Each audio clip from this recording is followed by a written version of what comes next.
I learned the hard way that owning a small business and living in a neighborhood with a homeowners association can be a volatile combination, especially when a petty tyrant gets a little bit of power. For 6 months, a woman named Karen photographed my house every single morning, a bizarre ritual that ended only when a judge told her it legally had to.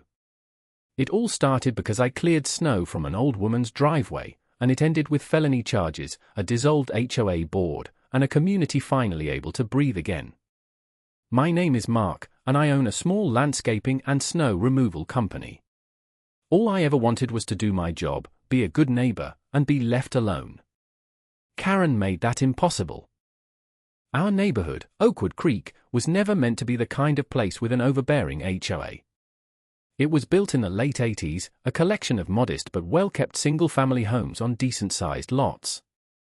For the first 15 years I lived here, the HOA was more of a formality than anything else.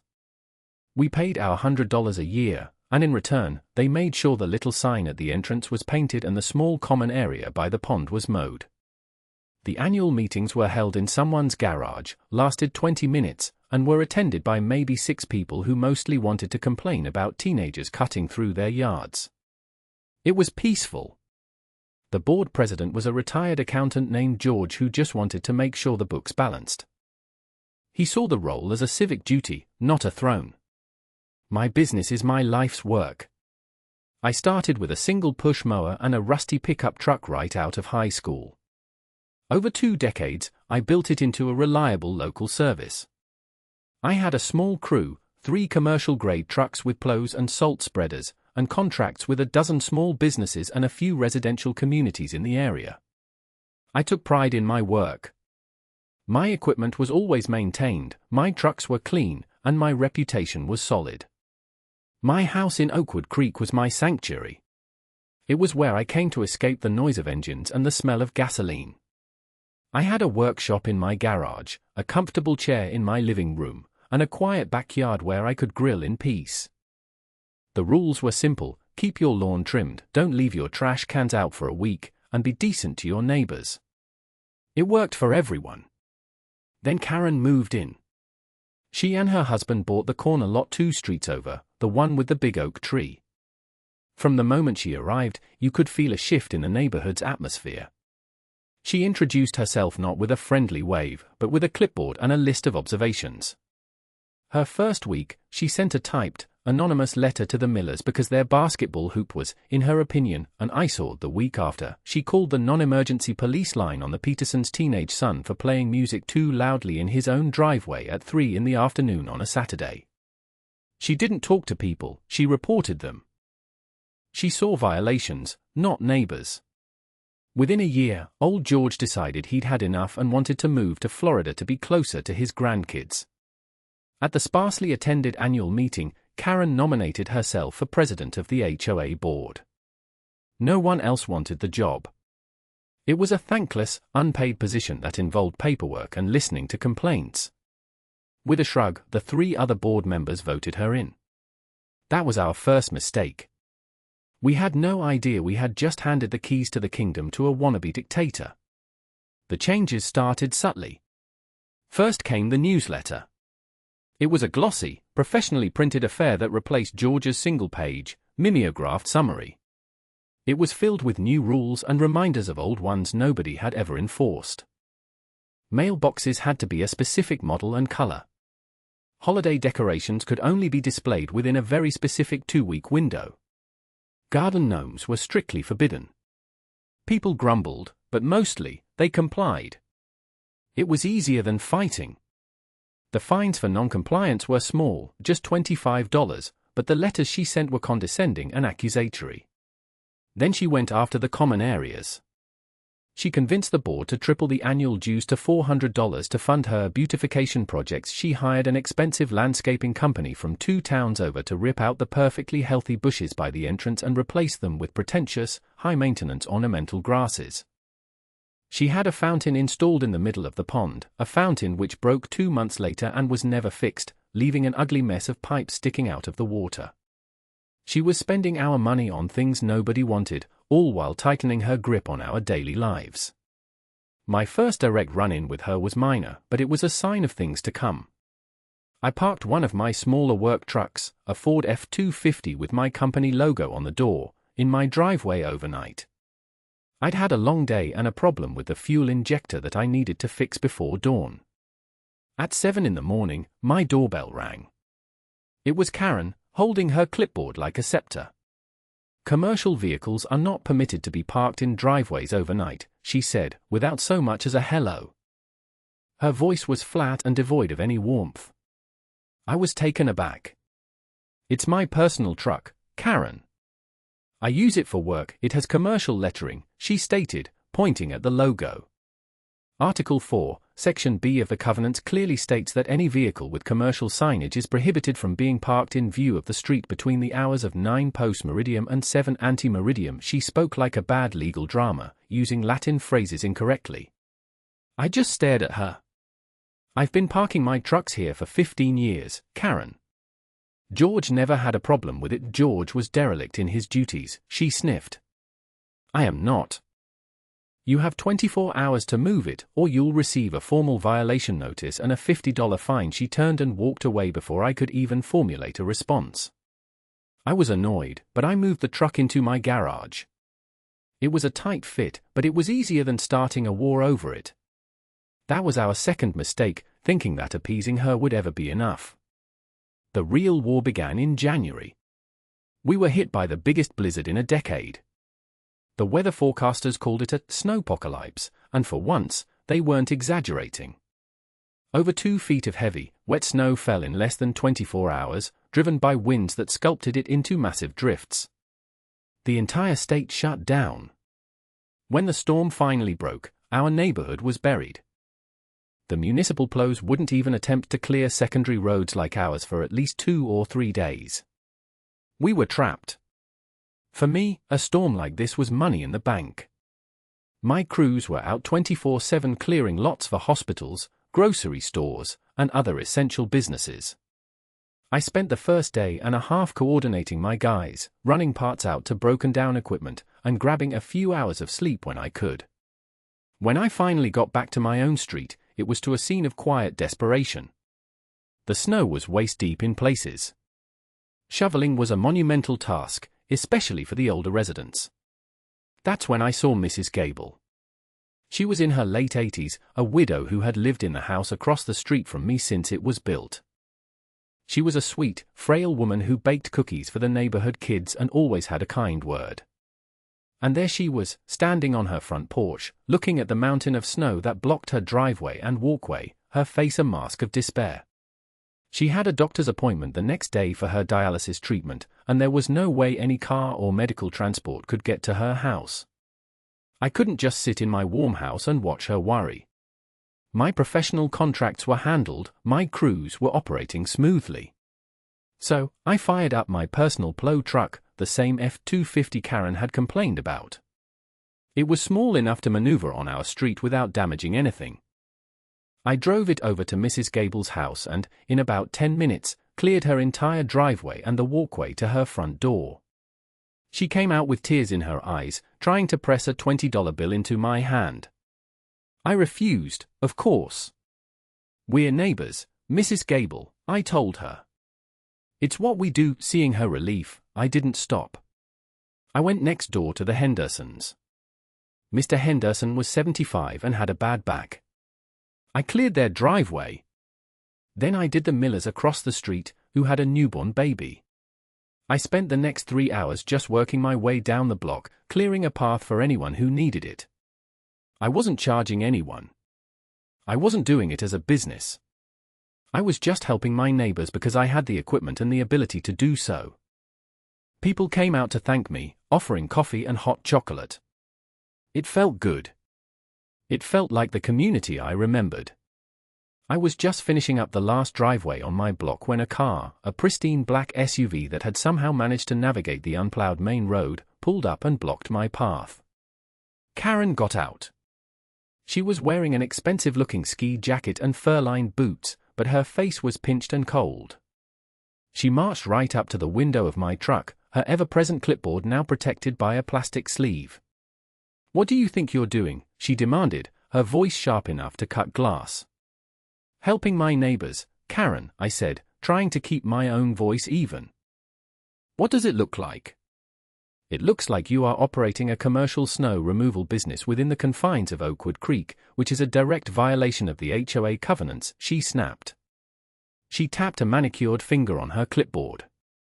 Article 6, Section C, no commercial business activities shall be conducted from any residential property, including but not limited to, the use of commercial-grade equipment for services rendered within the communities. I actually laughed. I couldn't help it. The sheer absurdity of it was staggering. Are you serious? I'm not running a business. I'm not charging anyone. I'm helping Mrs. Gable get to her dialysis appointment. I'm helping the Hendersons so they don't have a heart attack shoveling. This is what neighbors do. You are using a commercial vehicle with commercial signage to perform a service. The covenants make no distinction as to whether or not payment is rendered, she recited, her eyes glinting with self-righteous zeal. This is your official warning. Cease and desist immediately. If you continue, you will be fined $500 per occurrence. My good mood vanished, replaced by a cold anger. Per occurrence? What does that even mean? Every driveway. It means if I see this plow touch another flake of snow on any property other than your own, you will receive a $500 fine, she clarified. And another one for the commercial vehicle violation. And I will be documenting everything. She held up her phone, which she had been using to record me. I looked past her, down the street. Half the driveways were clear, a testament to a few hours of community spirit. The other half were still buried under 2 feet of snow. My neighbors were watching from their windows. You would rather our elderly neighbors be trapped in their homes, unable to get medical care, than have me break one of your ridiculous, misinterpreted rules. I asked, my voice low and dangerous. The rules are the rules, she said, her expression unwavering. They exist to maintain the standards and property values of our community. Your unauthorized activities create a liability. She turned on her heel and marched back to her SUV, leaving me sitting in my truck, fuming. I had a choice to make. I could defy her and rack up thousands of dollars in bogus fines, or I could stop and leave my other neighbors stranded. With a growl of frustration, I put the truck in reverse, backed into my own cleared driveway, and shut it off. The fight had just begun. The first fine arrived 3 days later by certified mail. It was for $500, citing the operation of a commercial enterprise. Attached was a grainy, zoomed-in photo of my truck in Mrs. Gable's driveway, clearly taken by Karen from her car. The letter was smug and filled with legal-sounding jargon that meant nothing. It stated that failure to pay within 30 days would result in a late fee and that continued non-payment could result in a lien being placed on my property. A lien? For helping a neighbor. I tried to appeal it.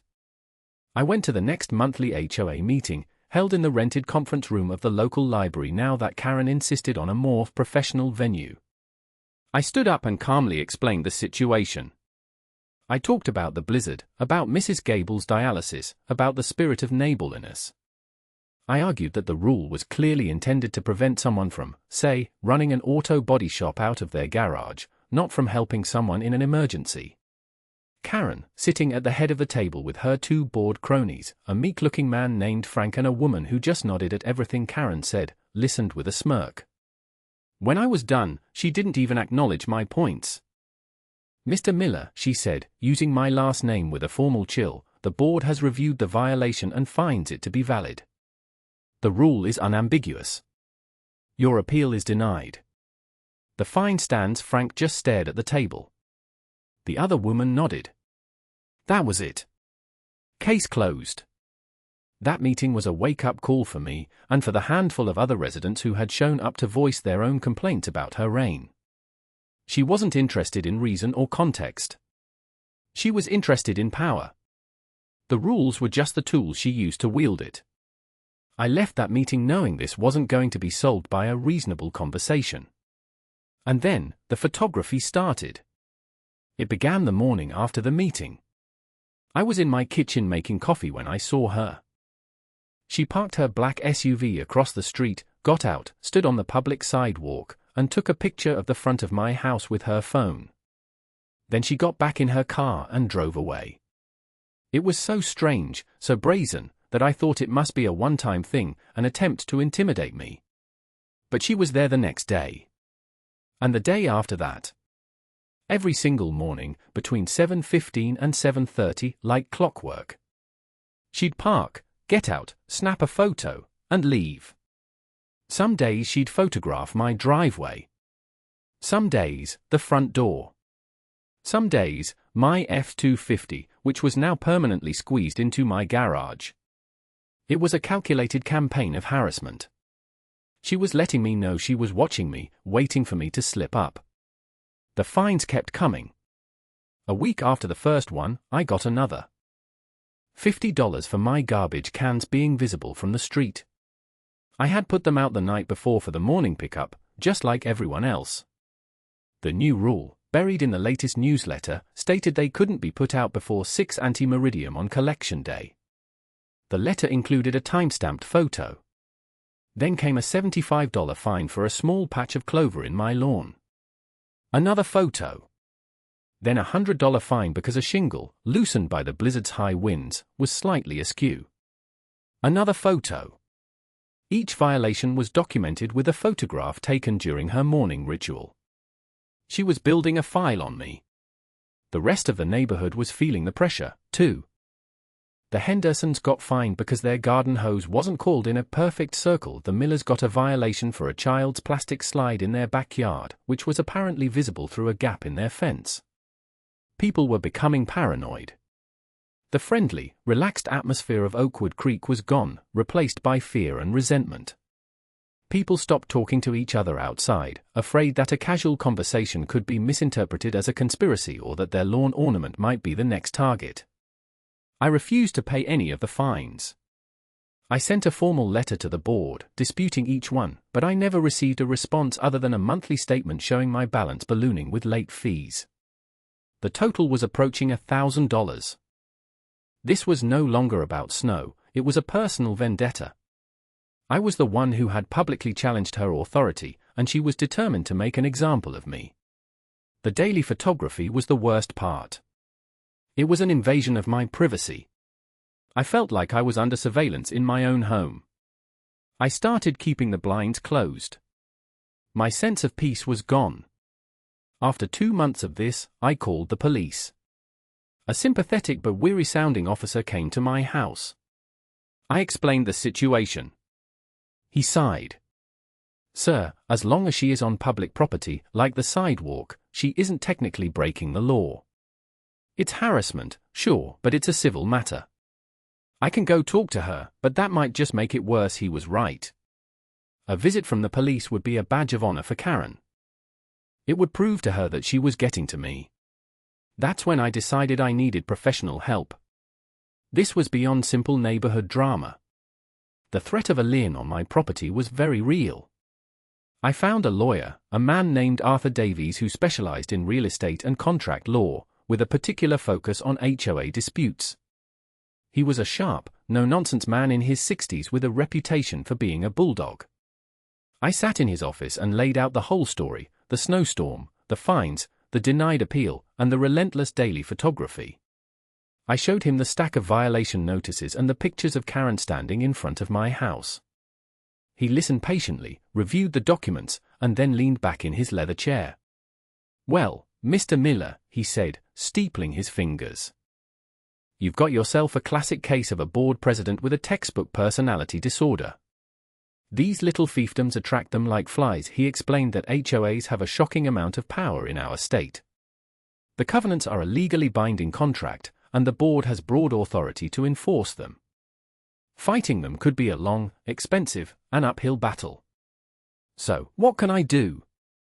I asked, feeling a pit in my stomach. "First, we deal with the harassment," he said, his tone shifting from analytical to strategic. "The daily photography is a clear pattern of behavior intended to cause emotional distress.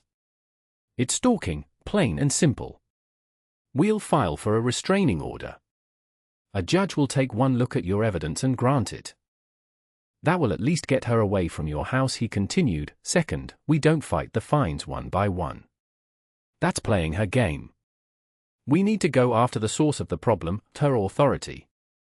We need to find something that proves she is unfit to serve on the board, something that violates her fiduciary duty to the community. We need to audit the HOA's finances. He explained the plan. As a homeowner and member of the association, I had a legal right to inspect the HOA's financial records.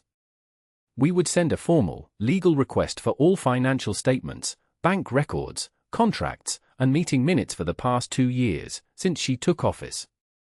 People like this, Mr. Davies said with a grim smile, people who are this obsessed with control and power, are often sloppy. Or they're arrogant. They think no one will ever dare to check their work. We're going to check her work. Leaving his office, I felt a surge of hope for the first time in months. I finally had a plan. The first part was surprisingly easy. We went to court for the restraining order. I presented my log of her daily visits, dozens of photos I'd taken of her taking photos of me, and a sworn affidavit detailing the distress it was causing. Karen represented herself, claiming she was merely documenting potential covenant violations as part of her official duties. The judge, a woman with zero patience for nonsense, was not impressed. She looked at Karen over her glasses. "Madam, your duties do not include a daily campaign of targeted harassment against a single resident. You are to stay at least 500 feet away from Mr. Miller and his property at all times. Do you understand?" Karen's face went white with fury. She tried to argue, but the judge slammed her gavel. "Granted." Next case, it was a small victory, but it felt monumental. The next morning, for the first time in 6 months, her black SUV wasn't parked across the street. Now for the hard part. As expected, Karen stonewalled our request for the financial records. Our certified letter went unanswered. Mr. Davies sent another, this one threatening legal action to compel disclosure. Finally, a thick manila envelope arrived at his office. It contained a jumble of poorly organized papers, blurry photocopies of bank statements, incomplete meeting minutes, and a budget that looked like it was created by a child. It was designed to be confusing and useless. But we had what we needed to start digging.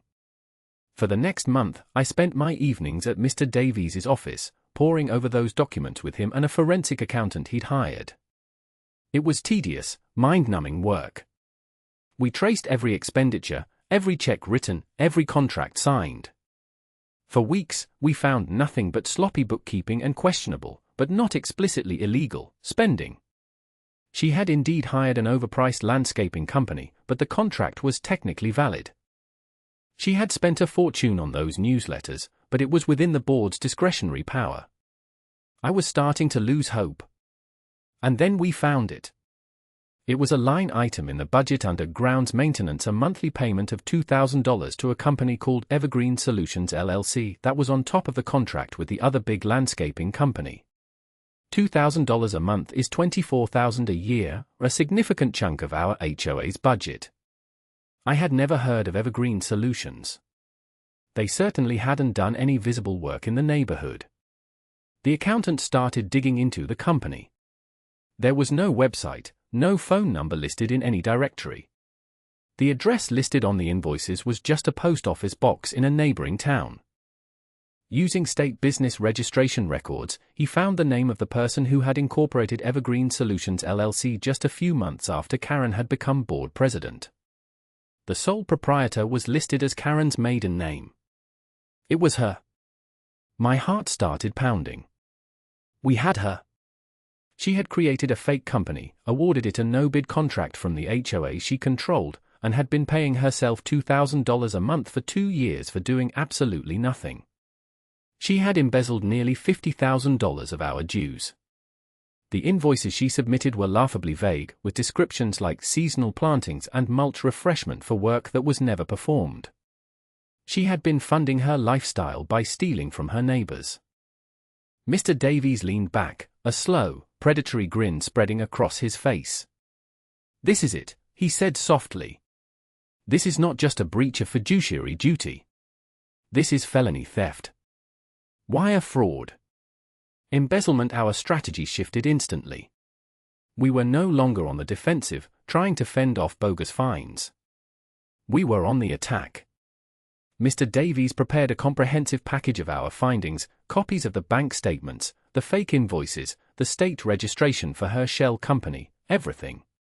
The plan was not to go to the police first. That would come later. The plan was to detonate this bomb in the one place she felt most powerful, the annual HOA meeting. The meeting was scheduled for the following month. In the weeks leading up to it, I worked with Mr. Henderson, my elderly neighbor with the bad back. He was well respected and had lived in Oakwood Creek even longer than I had. He was just as disgusted with Karen's behavior as I was. Together, we went door to door. We didn't reveal our smoking gun, but we urged everyone to come to the meeting. We told them it was time to take our neighborhood back. We talked about the absurd fines, the atmosphere of fear, and the massive increase in dues with no discernible benefit.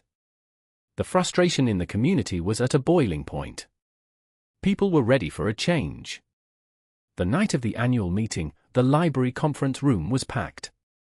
In previous years, you were lucky to get 10 people. Tonight, there were over 100 angry, fed-up homeowners crammed into the space. They lined the walls and spilled out into the hallway. When Karen walked in with her two bored allies, her smug expression faltered for a moment. She was not expecting a rebellion. She tried to run the meeting as usual, following her rigid agenda. She droned on about the budget, highlighting her accomplishments in beautification. When she got to the line item for groundskeeping, she mentioned the wonderful work done by our contractors, including Evergreen Solutions. My heart was hammering against my ribs. When she opened the floor for new business, Mr. Henderson stood up first. He spoke eloquently about the neighborhood he remembered, the sense of community that had been eroded by her tyrannical rule. He listed the grievances felt by many. Then, he looked at me. I believe Mr. Miller has a presentation for the board. All eyes turned to me. I walked to the front of the room, carrying a projector and a laptop that Mr. Davies had lent me. Karen's eyes narrowed. "This is not on the agenda," she said sharply. "I believe this falls under review of board expenditures," I said calmly, plugging in the projector. I projected the first slide onto the screen behind her. It was the HOA's budget, with the line item for Evergreen Solutions LLC highlighted in red. "I have a few questions about this contractor," I began. I walked the entire room through our investigation. I showed them the vague invoices. I showed them the lack of any online presence for the company. Then, I put the final slide up. It was a copy of the state business registration, showing Karen's maiden name as the sole owner. A collective gasp went through the room. People started murmuring, then talking loudly. I let the image hang there for a moment before turning to face Karen. Her face was ashen. She looked like she had been punched in the gut. "Karen," I said, my voice ringing with authority in the stunned silence. "Can you explain to your neighbors why you have been paying yourself $2,000 a month of their money for the last 2 years?" She completely fell apart. Her composure, her arrogance, her carefully constructed facade of control, it all shattered in an instant. This is a lie. It's a forgery," she stammered, her voice rising to a shrill screech. "He's been harassing me. He has a restraining order against me. This is retaliation." "The documents don't lie, Karen," I said, my voice cold as ice. "We have the bank records showing the checks you signed, payable to your own company, deposited into an account under your control." Her two board members, Frank and the nodding woman, looked at her in horror. They were realizing they had been complicit in a felony. The room erupted. People were shouting, demanding she resign, demanding their money back. Someone yelled, "Call the police!" And that's when 2 uniformed officers, whom Mr. Davies had arranged to have waiting in the library lobby, stepped into the room. He had called them ahead of time, explaining that he believed a serious crime would be revealed at the meeting and their presence might be required to keep the peace. One of the officers walked to the front. He said to Karen, "I think you need to come with us. We have a few questions for you." Karen stared at him, then at the angry faces of her neighbors, then at me. The look in her eyes was one of pure, unadulterated hatred. She didn't say another word. The officers escorted her out of the room, her reign of terror over as quickly as it had begun. The room broke into spontaneous applause. The aftermath was swift and decisive. With the evidence we provided, the district attorney filed multiple felony charges against Karen for embezzlement and fraud. Her case dragged on for a few months, but faced with irrefutable proof, she eventually took a plea deal. She was sentenced to 2 years in prison, 5 years of probation, and was ordered to pay full restitution to the Homeowners Association. Her husband, who claimed to know nothing about her scheme, quietly sold their house and moved away before the trial even started. The 2 other board members resigned in disgrace the day after the meeting. The court appointed a receiver to manage the HOA's affairs temporarily. All the fines Karen had levied against me and my neighbors were immediately nullified. The lien she had threatened was never filed. A special election was held, and a new board was voted in, led by Mr. Henderson. Their first official act was to draft a new set of bylaws. They went through the old rules, line by line, and stripped out all of Karen's petty, vindictive additions. The rule about commercial vehicles was clarified to apply only to large, semi-truck-style vehicles, not standard pickups. The rules about holiday decorations and garbage cans were eliminated entirely. The guiding principle became common sense and mutual respect. Our community healed. The fear and paranoia evaporated, replaced by a renewed sense of camaraderie. People started talking to each other again. Kids' toys reappeared in backyards. The Hendersons' hose was called in whatever shape they pleased. We had a neighborhood-wide barbecue that summer to celebrate. It felt like we had won our independence. I was hailed as a hero, which was an uncomfortable feeling for me. I never wanted to be a leader or an activist. I just wanted her to stop harassing me and bankrupting our community. I was just the guy who was pushed too far. About 3 years later, long after Karen had served her time and faded from memory, I saw her. I was at a discount grocery store in the next town over, picking up some supplies for a cookout. I turned a corner into the canned goods aisle, and there she was. She looked diminished. Her expensive clothes were gone, replaced by worn-out jeans and a faded sweatshirt. Her hair was graying at the roots. She looked older, tired, and defeated. Our eyes met for a brief second. A flicker of recognition, then shame, crossed her face. She quickly looked down at her shopping cart, which held a few generic brand cans of soup, and pushed it away, hurrying down the aisle without a word. I just stood there for a moment. I didn't feel anger or even satisfaction. I just felt a quiet, detached sense of pity. Her obsession with power and control had cost her everything: her home, her reputation, her freedom. She had built her own prison long before she was ever sentenced to one. Looking back on it all now, the whole bizarre episode feels like a fever dream. The clipboard, the fines, the daily photographs, it was all born from one person's desperate need to feel important by making others feel small. What she never understood is that a community isn't built on rules and regulations. It's not about the color of your mailbox or the perfect coil of your garden hose. It's built on mutual respect. It's built on the simple, decent act of a neighbor helping a neighbor in a snowstorm. That's the foundation of a real community, and it's something no petty tyrant can ever truly destroy. We took our neighborhood back, and it's more peaceful and more connected now than it ever was before. And my garbage cans? I put them out whenever I damn well please.